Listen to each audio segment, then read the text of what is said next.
Pai querido, Pai santo, amado, eu quero louvar o Teu nome pelo privilégio de nós estarmos aqui cultuando ao Senhor. E eu quero pedir ao Senhor, abra os nossos corações. A Tua palavra é tão rica e tão preciosa, e tantas vezes nós as ouvimos, mas tantas vezes também nós a ignoramos. Senhor, abra o nosso coração e prepara esse solo do nosso coração para que seja uma terra boa, onde a semente será plantada, terra boa onde a semente frutificará e o nome do Senhor será engrandecido através das nossas vidas. Obrigado. Dá-nos direção, fala aos nossos corações. Em nome de Cristo Jesus. Amém, Pai. Amém. Irmãos, sabe um dado curioso que eu já mencionei aqui? E a gente precisa se lembrar? A gente encontra muitos alertas na Bíblia acerca da nossa relação com o dinheiro. Muito mais do que você pode imaginar. Você sabia que há cerca de 800 passagens bíblicas relacionadas ao dinheiro? Presta atenção. Cerca de 800 passagens bíblicas que falam acerca do dinheiro.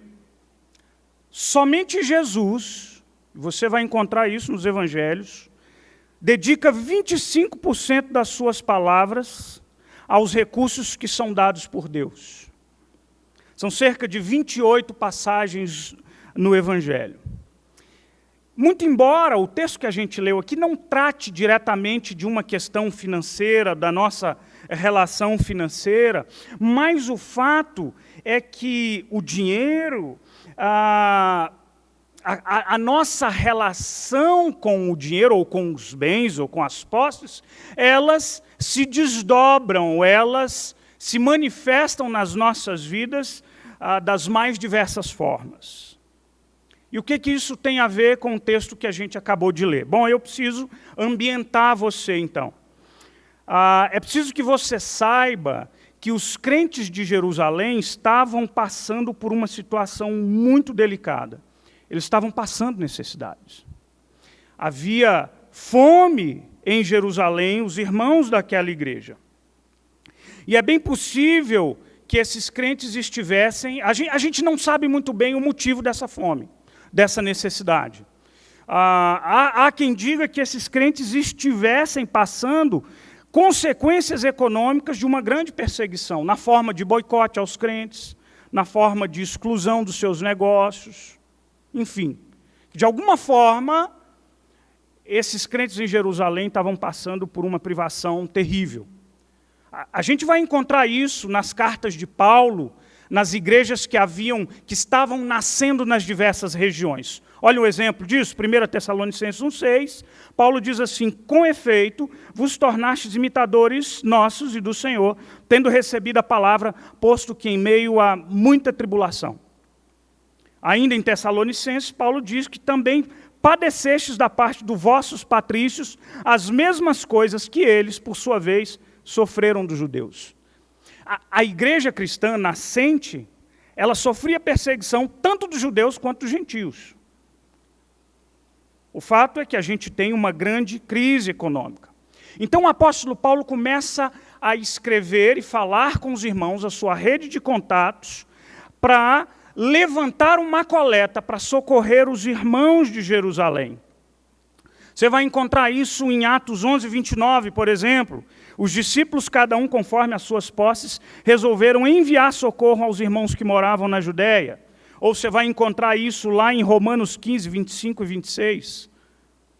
Paulo escrevendo às igrejas da Acaia, solicitando esses irmãos que ajudem ao socorro, conforme o Paulo diz, coleta em benefícios dos pobres dentre os santos que vivem em Jerusalém. Você vai encontrar isso também na primeira carta de Paulo aos Coríntios, lá no capítulo 16, os versículos 1 a 3, o apóstolo Paulo dizendo, de novo, pedindo, rogando, para que esses irmãos levantem recursos e enviem aos irmãos de Jerusalém.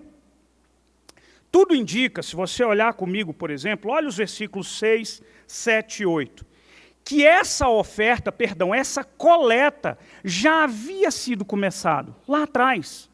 Mas por alguma razão eles não seguiram em diante. Então, quando a gente olha o versículo 6, Paulo diz assim: o que nos levou a recomendar a Tito, que começou, assim também complete esta graça entre vós. Como, porém, em tudo manifestais superabundância, tanto na fé na palavra, como no saber e todo o cuidado em nosso amor, para convosco assim também abundeis nessa graça. O apóstolo Paulo, olha aí o versículo 10. Eu falei o versículo 7, mas estava equivocado. É o versículo 10. Nisso dou opinião, pois a vós outros que, desde o ano passado, principiastes, não só na prática, como também no querer. Ele disse, olha, vocês não só começaram a coletar e levantar ofertas para enviar para Jerusalém, como vocês manifestaram o desejo de participar dessa coleta. Versículo 11, a gente vai encontrar isso também, o apóstolo Paulo fazendo essa menção. Completar agora a obra começada. Bom, essa coleta havia começado e Paulo agora retoma isso e envia Tito, esse amigo de Paulo, que é esse correspondente aí entre Paulo e as notícias das igrejas lá de Corinto. E agora o apóstolo Paulo, quando vai a esses irmãos para levantar essa coleta, ele dá exemplo de uma região das igrejas da Macedônia, que agiram de forma exemplar. Se você não está familiarizado com o mapa ali do Novo Testamento, você precisa se lembrar que o que nós chamamos de Acaia é a atual Grécia. As igrejas da Acaia, a atual Grécia, são Corinto, são a região de Atenas, são cidades importantes da Grécia, antes nós chamávamos de Acaia. E Tessalônica, aquela região de Tessalônica, é a região vizinha, acima. Na Macedônia, a gente encontra igrejas como Bereia, Tessalônica, Filipos, todas essas regiões da Macedônia. Duas regiões vizinhas. A região da Macedônia, tudo indica que é uma região mais pobre que a região de Corinto. Corinto é uma cidade rica. Corinto é uma cidade rica por causa da sua geografia, ali afluía um lugar por onde corriam mercadorias, uma região rica. Mas a região da Macedônia, as igrejas da Macedônia, foram exemplar no seu ato de generosidade e socorro para com os irmãos de Jerusalém. E eu queria hoje à noite, irmãos, falar um pouquinho com vocês acerca desse ato de generosidade. E eu quero que você entenda o quanto que a generosidade correlaciona-se com a graça. O tema que eu proponho para você hoje, o meu tema hoje à noite aqui é a graça da generosidade e a generosidade da graça. A graça da generosidade e a generosidade da graça. Então vamos lá, porque hoje o sermão não está presbiteriano não, está bem comprido aqui. Vamos lá, hein? Primeira lição para nós é que a generosidade é fruto da graça recebida. Vou começar simples. A generosidade é fruto da graça recebida. De novo, há uma correlação entre ser generoso e a compreensão da graça recebida por nós. Deixa eu dar a definição para você de generosidade aqui, definição do dicionário, tá? Virtude daquele que se dispõe a sacrificar os próprios interesses em benefício do outro.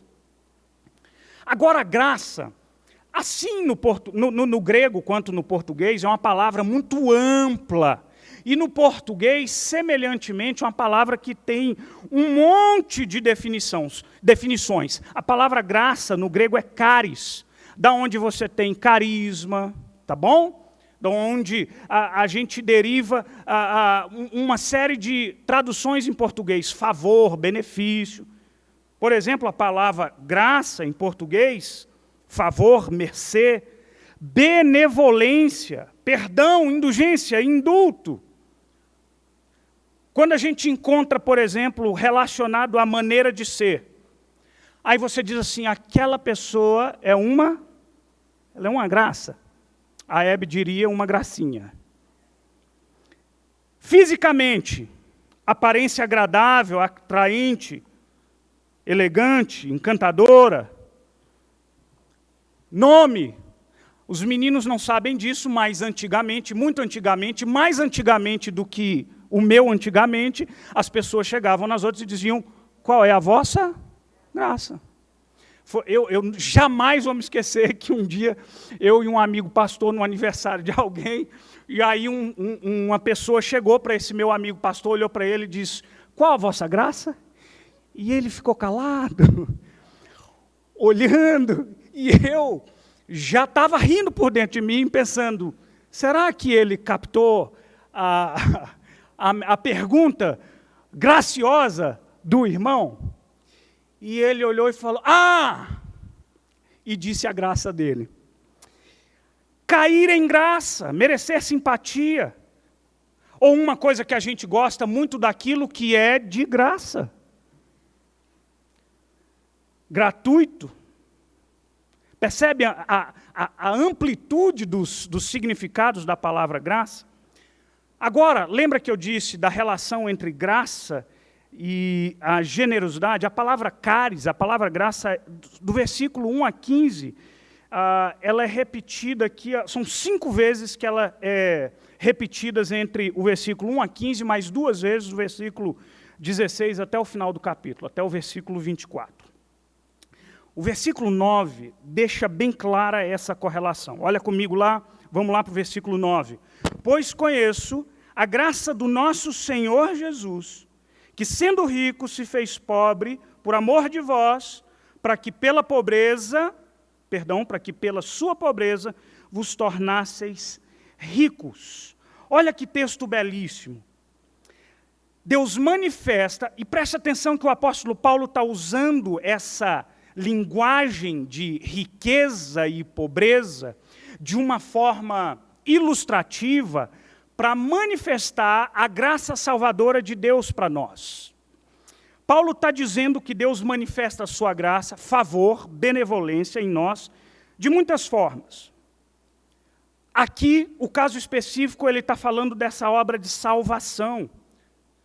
Quando a gente correlaciona, por exemplo, com Efésios 6, 4 a 6, você vai ver Paulo dizendo que Deus, sendo rico em misericórdia, por causa do grande amor com que nos amou, estando nós mortos nos nossos delitos e pecados, nos deu vida juntamente com Cristo. Pela graça, sois salvos.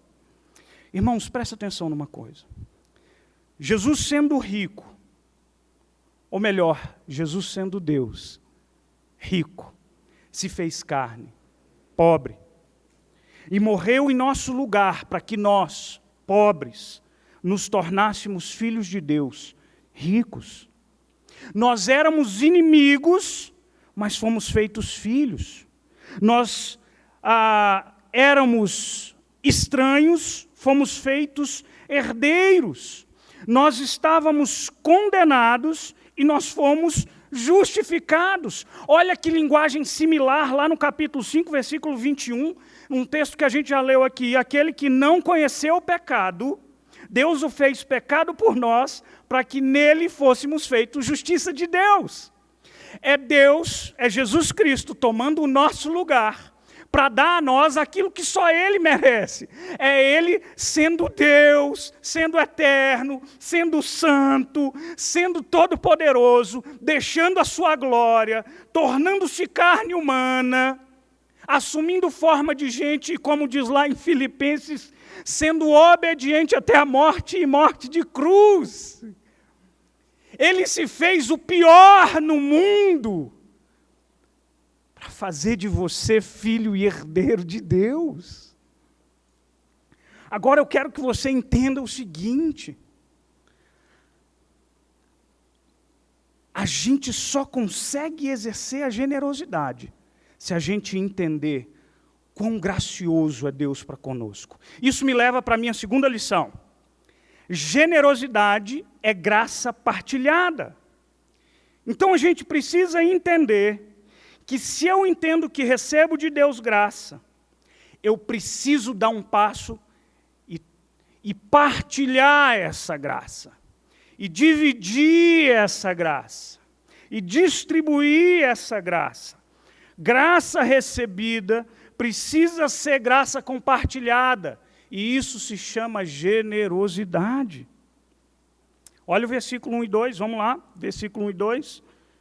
Também, irmãos, vos fazemos conhecer a graça, favor de Deus, concedida às igrejas da Macedônia, porque no meio de muita prova de tribulação, manifestaram abundância de alegria, e a profunda pobreza deles superabundou em grande riqueza da sua generosidade. Olha aqui para mim e preste bem atenção nisso. A igreja da Macedônia não vivia a sua melhor situação financeira. Possivelmente, tal como eu e você, nesse tempo de inflação, pandemia. Mas a Bíblia diz que esses irmãos reconheciam que Deus manifestou a sua graça sobre eles. E porque eram reconhecedores de que receberam de Deus graça abundante, mesmo em sua muita dificuldade, eles manifestaram abundância de alegria, fruto da graça de Deus, e generosidade a despeito da sua pobreza. Olha que coisa maravilhosa. Deus transforma um momento de extrema dificuldade, olha que jogo de palavras, em abundância de alegria. E essa graça, sendo reconhecida, resultou em grande riqueza de generosidade. Ou a NVI traduz assim, transbordaram em rica generosidade. Se você não entender que a sua salvação e absolutamente tudo que você é e tudo que você tem é fruto de um Deus gracioso e doador, você jamais estará pronto para doar alguma coisa, tanto do que você tem, muito menos daquilo que você é. Deixa eu te contar dessas experiências simples e lindas que a gente jamais esquece. Puxa vida, ontem eu tive lá na primeira igreja de Ceilândia, a primeira igreja que eu fui pastor. Menino. E por conta do velório do seu Raimundo, o pai da nossa irmã Luzia, e acaba que a gente revê muitos irmãos, e eu estava me lembrando dessa história ontem. Tinha uma senhora, a Dona Francisca, ela era uma dos membros fundadores da igreja. Viúva pobre. E, portanto, vez por outra eu estava com ela, levando a ceia do Senhor, e ela, sozinha, ainda cuidava de uma filha que tinha transtornos mentais severos. Ela, que já precisava de cuidadores, ainda precisava prestar cuidado a uma filha, e a casa era uma situação de muita pobreza. Numa dada situação, eu estou lá e ela se levanta e diz assim, pastor, eu quero te dar um presente. E eu falei, pois não, Dona Francisca. E ela mexeu nas vasilhinhas dela e me trouxe uma vasilha de metal, inox, areada, polidinha, e me deu a vasilha. E eu peguei e agradeci, e aí ela disse aquilo que me constrangeu. Ela disse assim, pastor, é a melhor vasilha que eu tenho. E na hora eu dei de volta para ela, falei assim, então eu não posso aceitar. Aí ela empurrou a vasilhinha e falou assim, é exatamente por isso que eu estou dando para você, pastor, é o melhor que eu tenho. Isso se chama generosidade. Eu recebi a oferta da viúva pobre. Está lá em casa até hoje. Irmãos, se não há reconhecimento de graça recebida, não haverá generosidade na vida. Entenda que somente quem é grato é capaz de render graças e será também capaz de repartir, de doar, de dividir. Porque o que eu tenho foi-me dado por graça igualmente, que gera generosidade, precisa ser dividido e repartido.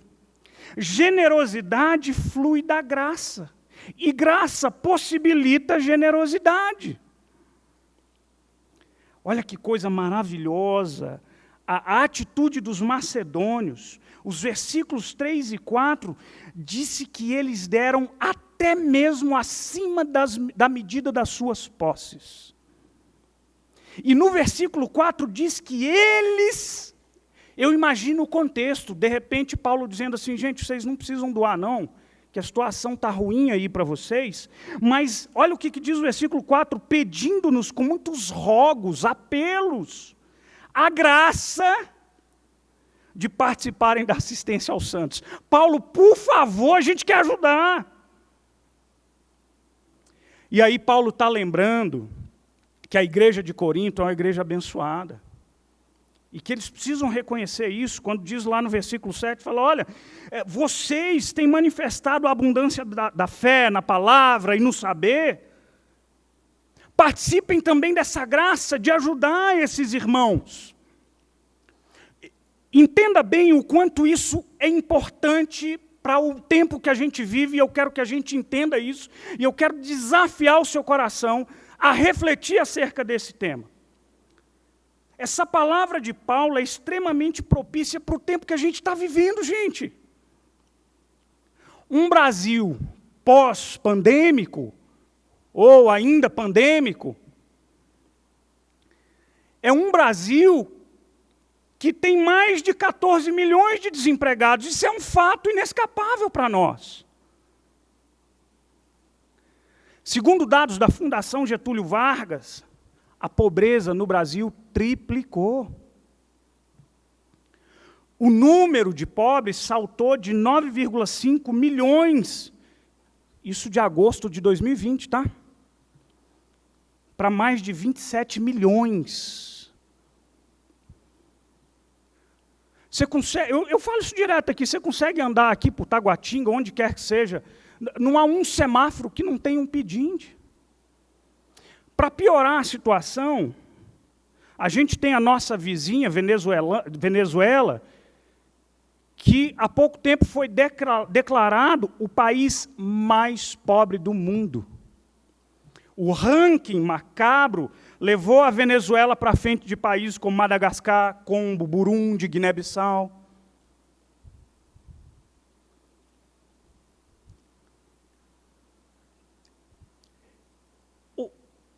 Será que a gente não tem nada a ver com isso? A gente precisa pensar biblicamente nessa questão. Biblicamente. Eu quero fazer duas observações acerca do tema aqui.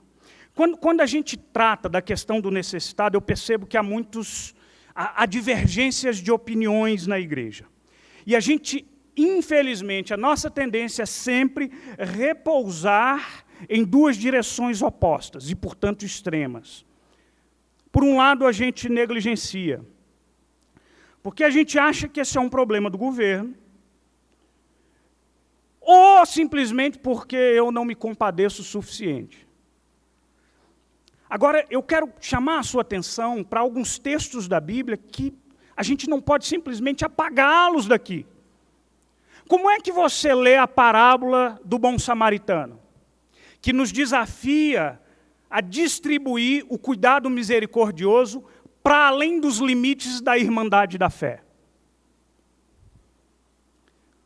Ou então, tá bom, deixa eu ler Provérbios 21, 13. O que tapa o ouvido ao clamor do pobre, também clamará e não será ouvido. O que a gente faz com um versículo desse? O que a gente faz com Provérbios 28, 27, que diz que o que dá ao pobre não terá falta, mas o que dele esconde, os olhos será acumulado de maldições. Fala para mim o que eu faço com Tiago, que diz assim que se você vir um irmão padecer necessidade, carecido de roupa, necessidade de alimento cotidiano, e qualquer dentre vós disser, vai em paz, aquecei-vos e fartai-vos, contudo não lhe deram o necessário para o corpo, qual proveito há nisso? Assim também a fé sem obras é morta. O que dizer de 1 João 3, 17 e 18? Aquele que possui riquezas desse mundo, vira seu irmão padecer necessidade e fechar-lhe o seu coração, como permanecer nele o amor de Deus? O que a gente faz com esses versículos? Por outro lado, o outro lado extremo, é que a gente se esquece ou inverte prioridades. E aqui é um alerta para as igrejas. Há muitas igrejas com desejo sincero de socorrer os necessitados, mas elas acabam se esquecendo da sua tarefa prioritária, e eu vou usar essa palavra e vou repeti-la depois, com cuidado e com explicação para que você entenda, mas a tarefa prioritária da igreja de proclamar o Evangelho. Irmãos, nós temos algumas organizações cristãs muito sérias no socorro ao necessitado. A World Vision, a Visão Mundial, a Child Fund, que é parceira, inclusive, da Igreja Nacional, em um projeto lindo lá no Piauí, em Santa Luz, onde eu já tive muitas vezes. Sabe o que eu temo? É que muitas dessas agências de socorro, e que são agências cristãs, elas são muito boas no socorro ao próximo, mas elas andam silentes na proclamação do Evangelho que salva. Então, percebe o cuidado que a gente precisa ter? Que uma coisa não exclui a outra.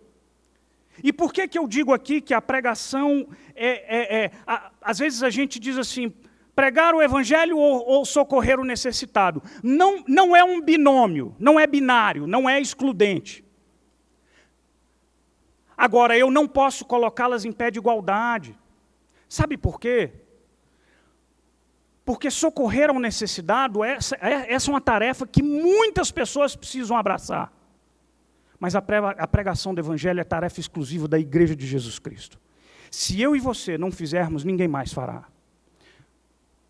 Não espere que a LBV o faça, não espere que os centros espíritas o façam, não esperem que as ONGs o façam, não espere por isso, isso é tarefa dada à Igreja de Jesus Cristo. Você lembra daquele ditado, pregue sempre, se preciso for, use até palavras. Já viu essa frase, que é atribuída a São Francisco de Assis, que a gente nem sabe? Ela é uma grande falácia, como se uma coisa excluísse a outra. Agora, o que eu vejo é que o socorro dos necessitados deriva, flui do nosso amor ao próximo. Efésios, capítulo 2, versículo 8 a 10, você conhece esse texto. Pela graça sois salvos, mediante a fé. Não tem a ver com obras, não tem a ver com mérito. Não de obras para que ninguém se glorie, mas presta atenção. E o texto continua, o apóstolo Paulo diz, pois somos feitura dele, criados em Cristo Jesus para as boas obras, aos quais Deus, de antemão, preparou para que andássemos nelas. Você não foi salvo por causa das boas obras, mas você foi salvo e tem a responsabilidade de operar essas boas obras, de produzir essas boas obras. O David Platt, e já citei esse livro aqui, ele escreveu um livro maravilhoso chamado Contra a Cultura. O capítulo 2 ele fala da relação do Evangelho e a pobreza. Bíblico. Ele vai direto ao ponto, com fundamento bíblico. E ele nos alerta para esse cuidado, ele diz assim, o cuidado real, autêntico e sustentável pelos pobres só acontecerá quando esse sentimento menor de culpa, porque às vezes a gente faz isso movido por um sentimento de culpa, ele diz assim, quando esse sentimento menor de culpa for sobrepujado pelo sentimento maior do Evangelho. Porque por meio do Evangelho, as boas obras do grande amor de Deus em Cristo, o cristão é compelido à obra voluntária, alegre, urgente, movida pela fé, plena de graça e de glorificação a Deus em favor do pobre. Este é o lugar correto da boa obra. É por misericórdia. É porque deve ser reflexo do nosso amor por aquele que tem menos do que nós. Segunda observação importante é que o socorro ao necessitado é uma evidência concreta do amor de Deus ao próximo e testemunho poderoso do Evangelho de Jesus. Irmãos, nós cristãos do mundo de hoje, 2021, a gente vive num mundo que está buscando credibilidade. Esse mundo não confia em discursos, esse mundo não acredita em verdades. Mas esse mundo observa atentamente as ações que precedem o discurso ou por trás do discurso. A mente moderna, ela é plural, ela é relativista e ela está perdida. E por isso a coerência das ações é tão importante para os ouvidos modernos. Deixa eu ouvir se o que você fala é coerente. Os atos de misericórdia são uma expressão concreta do nosso amor a Deus. Agora recente, dia 11 de setembro, completaram 20 anos daquela terrível tragédia das Torres Gêmeas. E muitos sites e organizações evangélicas lançaram artigos, e eu estava lendo um texto na Coalizão do Evangelho, escrito pela Christina Stanton. Ela escreveu um texto chamado Como Deus Usou o 11 de Setembro. E ela conta que ela e o marido moravam a algumas quadras das Torres Gêmeas. Ela diz que, de repente, eles foram tomados de susto com o tremor que jogou eles no chão no apartamento. E com gritos de que eles evacuassem a área, desceram 24 lances de escada a pé e fugiram para o mais longe possível. Naquele momento, a Cristina diz que ela e o marido Brian, eles dão as mãos e eles fazem uma oração e olham um para o outro dizendo, é isso? Vai acabar aqui? Depois as notícias vão chegando, aquela fumaça da destruição começa a arrefecer e o pessoal começa a colocar as coisas nos lugares, e aí eles vão dar conta da dimensão daquilo que havia acontecido. Essa tragédia, ela teve muitos desdobramentos, emocionais, financeiros, de toda sorte, sociais, mundiais, porque o mundo é outro pós 11 de setembro, lá de 2001. Alguém disse para Cristina que a Igreja Presbiteriana Redeemer, a igreja onde o Tim Keller era pastor até bem pouco tempo, eles estavam levantando fundos para socorrer as pessoas. Quem? Qualquer um. Crente, não crente. E ela disse, puxa, mas eu não sou nem membro da igreja. E a amiga disse, vai lá de qualquer forma. Ela foi, eles receberam ajuda financeira, ela perdeu o emprego, as contas chegavam, houve abalo emocional, então a igreja não só dava paychecks, davam cheques do dinheiro para que eles pagassem as contas, como a igreja pagava aconselhamento para essas pessoas e honorários advocatícios para eles buscarem orientação jurídica. A Cristina, ela diz uma coisa que me chamou muita atenção. Ela diz que aquele gesto da Redeemer foi tão grande, tão grandioso, tão generoso, tão belo. Irmãos, presta atenção, a igreja arrecadou e distribuiu mais de 2 milhões de dólares. Sabe o que ela disse? Ela disse que o impacto foi tão grande. Meu Deus, que amor é esse? Que misericórdia é essa? Que a igreja cresceu de 20% a 30%, elevando o número de membros para 3.800 membros. Sabe por quê? Porque esse tipo de amor generoso, desprendido, desinteressado, ele é contracultural, ele não existe. Sabe um exemplo pequenininho que eu me lembro?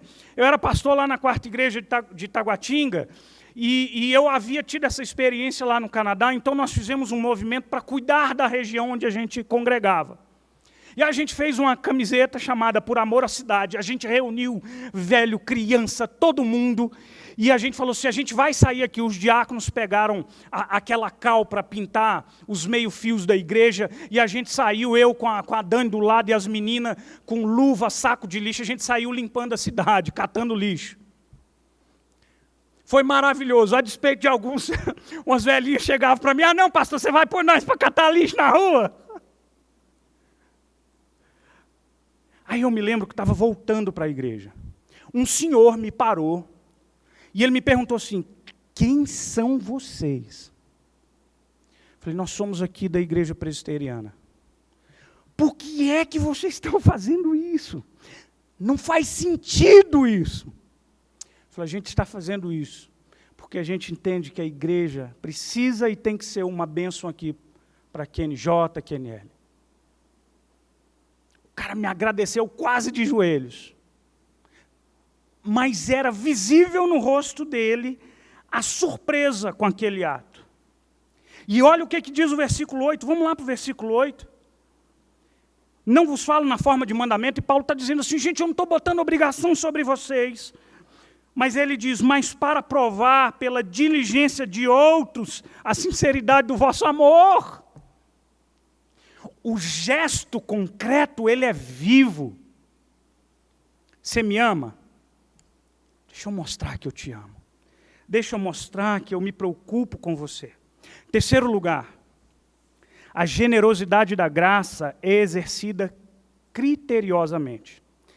E eu imagino que alguns de vocês já precisam estar preocupados, dizendo assim, pastor, então nós vamos sair daqui, tipo, distribuindo o dinheiro? A resposta é simples, não. Versículo 12. Porque se a boa vontade será aceita conforme o que o homem tem, e não segundo o que ele não tem. Gente, presta atenção.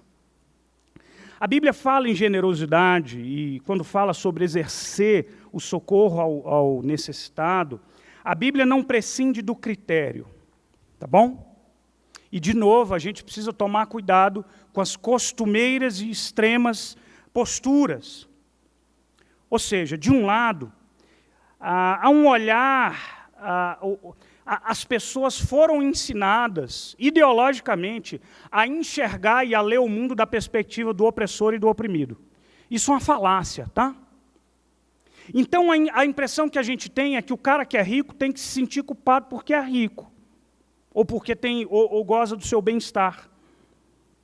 E, por outro lado, a gente olha para a pobreza e, de uma forma geral, a gente acaba considerando o pobre como vítima da sua pobreza. E aí a gente tem que tomar um cuidado, porque a coisa não é assim, maniqueísta, dialética, 880. Por outro lado, há irmãos queridos que acham que nenhuma força externa influencia na desigualdade social. A gente tem que fugir desses dois extremos. E a Bíblia foge. Sabe por quê?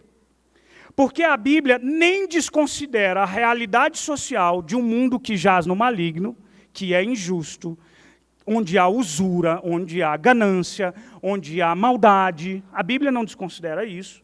E, por outro lado, a Bíblia não desconsidera a sua responsabilidade. Então, ao mesmo tempo que a Bíblia olha o contexto da sociedade, ela é meritocrata também. Olha que coisa curiosa.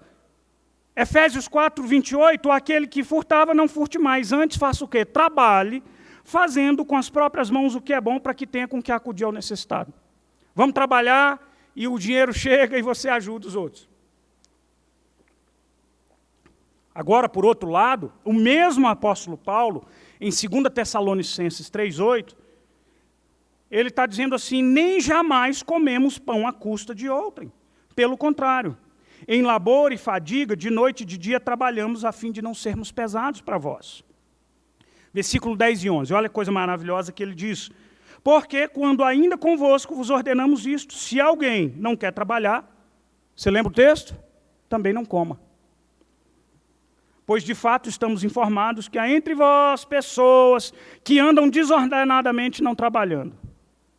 E aí, não trabalhando, o texto continua. Antes se intrometem na vida alheia, fifi. E o referente masculino, fofó, não sei qual é. Gente, presta atenção. Critério no socorro. Sabe por que Paulo escreve a Timóteo? Ei, vamos socorrer as viúvas de verdade. Porque tem viúva aí que não precisa, não. Socorre a viúva desamparada verdadeiramente. Você vai encontrar isso lá na epístola de Paulo a Timóteo. De novo, eu vou citar aqui o David Platt, que vai, assim, direto ao ponto, nessa questão do critério no socorro. Ele diz assim, na hora de doar aos pobres, devemos cuidar para que seja bom para eles e para nós. Isso significa ajudá-los com sabedoria, com atenção, para completar o que falta a alguém responsável e não subsidiar o irresponsável. A pior coisa que podemos fazer para o necessitado é negligenciá-lo. A segunda pior é subsidiá-lo e ajudá-lo a sobreviver um dia, ignorando o que fazer para ajudá-lo a sobreviver a vida toda. A Escritura não nos chama a salvar os preguiçosos da pobreza. Ao contrário, nos chama a servir e a complementar a necessidade do responsável. Percebeu aí? Você sabia que há gente que se mantém na pobreza por negligência, por preguiça? É fato. A gente recebe esse monte de vídeos da internet e aí me parecia um sujeito recuperando do álcool e a pessoa fazia uma oração e pedia para ele repetir. Eu, fulano de tal, receba Jesus, como meu Senhor, e Salvador. Eu, fulano de tal, rejeito a bebida. Eu, fulano de tal, vou agora trabalhar. Ele diz, agora eu não vou trabalhar, não.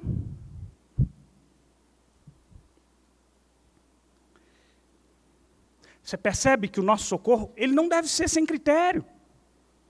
Portanto, eu sei que é difícil quando a gente está aí na rua, sair distribuindo dinheiro para o dinheiro virar um cigarro de maconha, uma pedra de crack, um copo de cachaça, ou seja lá o que for.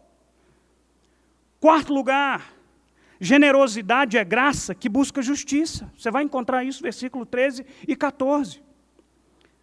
Porque não é para que os outros tenham alívio e vós sobrecarga, mas para que haja igualdade.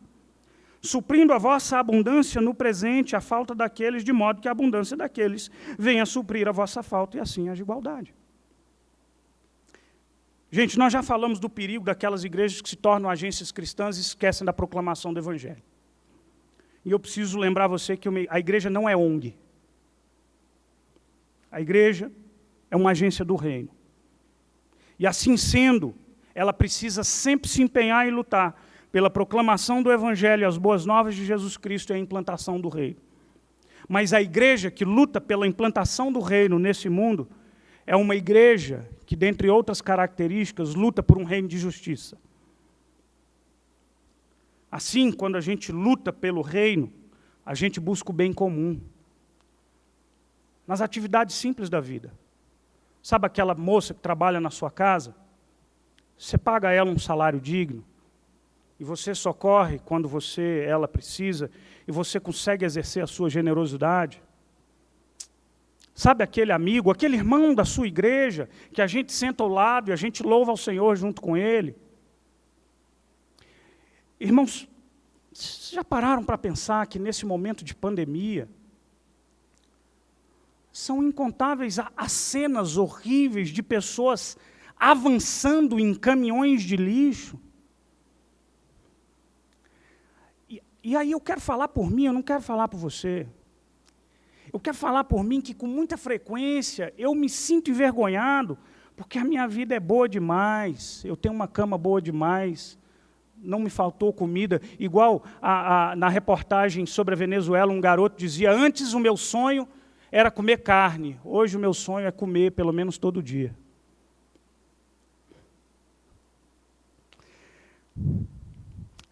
Na minha mesa não falta comida. E eu consigo dormir de barriguinha cheia. E a igreja precisa ser agente do reino de alguma forma, para lutar por esse bem comum.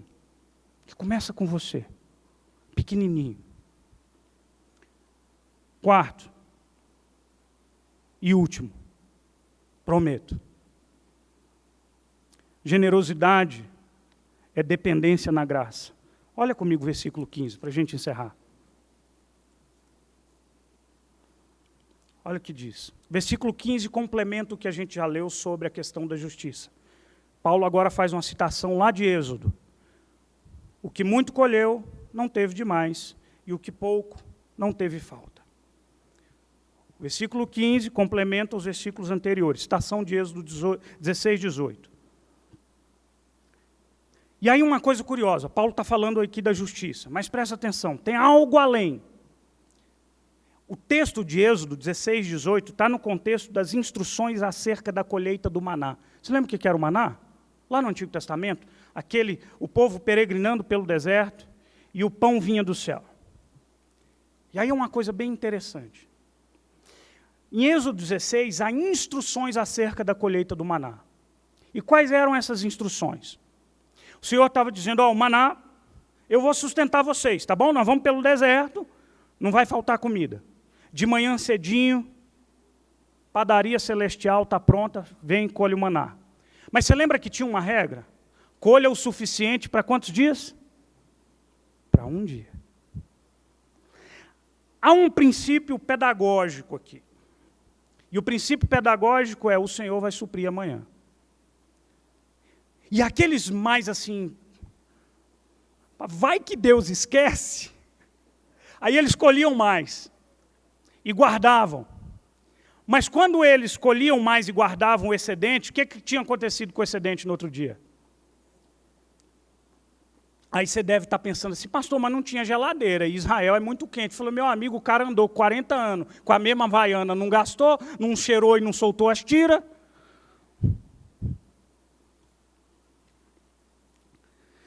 Você percebeu que todas as vezes que a gente vai doar, há uma inclinação humana de pouca fé, e às vezes pecaminosa, da gente dizer assim, mas e se faltar para mim? Eu vou te dar um exemplo simples que acontece comigo direto. Eu cresci, a minha mãe me ensinou o seguinte, a gente compra uma coisa, a gente doa outra. A gente doa roupa, doa o sapato. Mas toda vez que sabe aquela camisa que você não usa mais?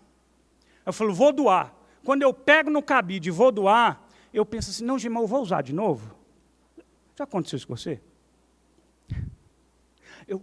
Não, eu vou usar. Aí naquela hora eu falo assim, você não está usando, já tem 6 meses, essa camisa está com cheiro de naftalina, e aquelas outras bolinhas, não tem mais essas bolinhas que a gente corta. Isso é a casa de vó, viu gente? Umas bolinhas, não sei de que a gente botava no armário, não sei para quê, que as roupas da gente cheiravam aquelas bolinhas. Era naftalina? Era isso? Para que era aquele negócio? Para não ter barata? Era isso. Traça! Até hoje eu tenho naftalina cheirando aqui nas narinas. Você pega aquele negócio e diz assim, vou doar. Eu falei assim, mas você vai usar? Não vai. Irmãos, o exercício da generosidade só é possível na confiança ao Senhor. Graça que salva também é graça provedora. O Senhor é meu pastor. Graça que salva é graça. Como o apóstolo Paulo que escreve aos Filipenses, grato a Deus pela ajuda que eles mandavam para ele, e ele diz assim, o meu Deus, segundo a sua riqueza em glória, há de suprir em Cristo Jesus cada uma das vossas necessidades. Deixa eu te dizer uma coisa. Faz um exercício de chegar na sua casa e ver o que você ganha, e ver a quantidade daquilo que você doa. Você sabia que a maioria das igrejas, no que diz respeito ao sustento financeiro, é regido por aquele princípio de Pareto? É 80-20, eu acho, não é? Ou é 70-30? 80-20, né? Sabe o que quer dizer? 20% das igrejas, normalmente, são o que sustentam toda a igreja. Eu vou muito com a Irene, com o Paulinho, levar a Santa Ceia em alguns idosos que não podem vir mais para a igreja, e uma das coisas que me chama a atenção é que a gente chega naquela casinha lá, tem lá uns envelopinhos. Paulinho, Irene, leva lá para a tesouraria da igreja. Sem falta. Se a gente não entender que Deus é provedor, a gente nunca vai conseguir ser generoso. E a gente precisa pensar a respeito disso. Porque nós somos uma igreja em um mundo quebrado, falido. marcado pelo pecado. E nós somos chamados para ser sal e luz. A gente não vai salvar o mundo. Não, Jesus, isso é trabalho do Senhor. Mas a gente vai viver em fidelidade. Uma vida que testemunha o amor de Deus sobre o perdido. Primeiro, na proclamação do Evangelho. Segundo, no socorro em sua necessidade. Esse é o desafio para a nossa igreja. Esse é um desafio para eu e você, que vivemos aí nas nossas bolhas. Não se culpe pelo dinheiro que você tem, porque a Bíblia também não te culpa, e ela entende que o seu ganho é fruto do seu trabalho. E louvado seja Deus por isso. Mas entenda que a bênção e a dádiva do sustento que o Senhor te deu, não é só para você acumular. Não faça isso. Quando Paulo escreve a Timóteo, recomendando e alertando aos ricos deste mundo, ele não os culpa pelo dinheiro que tem, mas ele diz, use o dinheiro que vocês têm para acumular riquezas no céu. Faça isso. Por favor, pense nisso. Nós, primeira igreja presbiteriana de Taguatinga. Feche seus olhos, vamos orar ao Senhor.